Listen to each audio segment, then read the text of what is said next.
Yo, what's up mga kaibigan? Nalina tayo magkwentuhan. Kasado na nga ang bakbakan ng San Antonio Spurs at ng OKC Thunder sa NBA Cup Semifinals matapos sa talunin ng Spurs ang Lakers at tambakan ng mahigit 50 puntos o 50 points ng OKC ang Phoenix Suns. Si Wemby ay listed as questionable sa game na ito. Ganun pa man, kahit nga na maglaro si Wemby, ay listed ang Spurs na heavy underdogs laban sa OKC Thunder na may 16 straight wins na, may historic record at 24 wins and only 1 loss at may average winning margin na mahigit pa sa 20 points. So obviously ay magiging underdog nga dyan ng Spurs o kahit na sinong team with or without Wemby. Ang OKC ngayon ay napakalakas ng talaga at ang mahirap nga sa kanila ay kahit malasin nga ang kanilang opensa ay kaya kanilang talunin gamit lamang ang kanilang depensa. Dahil hindi nga nagbabago ang effort nila sa depensa mga kaibigan every game. Understandable nga na may mga off nights talaga pagdating sa opensa, tao pa din naman sila. Subalit ang effort nga sa depensa ay isang bagay na kontrolado mo talaga.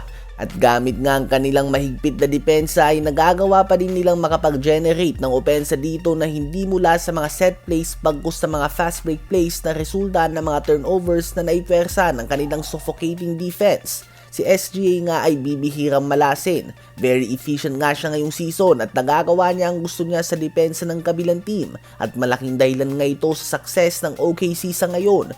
Ganun pa man, ang Spurs nga ay isang team na napakalakas din at ngayon pa lamang nga sila masusubukan ng OKC.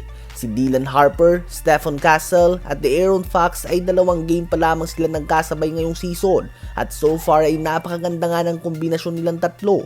Subalit hindi pa natin nakikita ang buong potensyal ng Spurs team na ito dahil hindi pa nga nila nasusubukan na gamitin ang 3-guard combo na ito kasama si Victor Wembanyama. At kung sakali nga ang 3-guard combo na ito with Harrison Barnes, Keldon Johnson o kung sino pa man and Wemby at the 5 position, isa nga itong 5-man lineup na kayang sumabay sa bilis ng OKC from 1 to 5 position.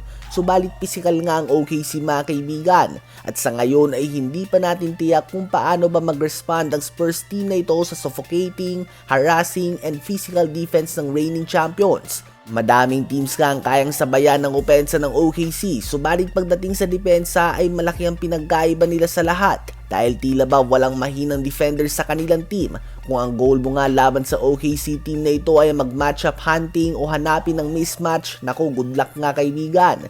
So ayun nga po mga kaibigan, so far sa mga top team sa West ay tanging San Antonio Spurs na lamang ang hindi pa tinatalo o nakakaharap ng OKC. Kaya naman makikita nga natin kung may tsansa pa ba na mahirapan ng OKC ngayon sa Western Conference considering na halos lahat ay tinatambakan nila at may 16 na nga silang sunod na panalo.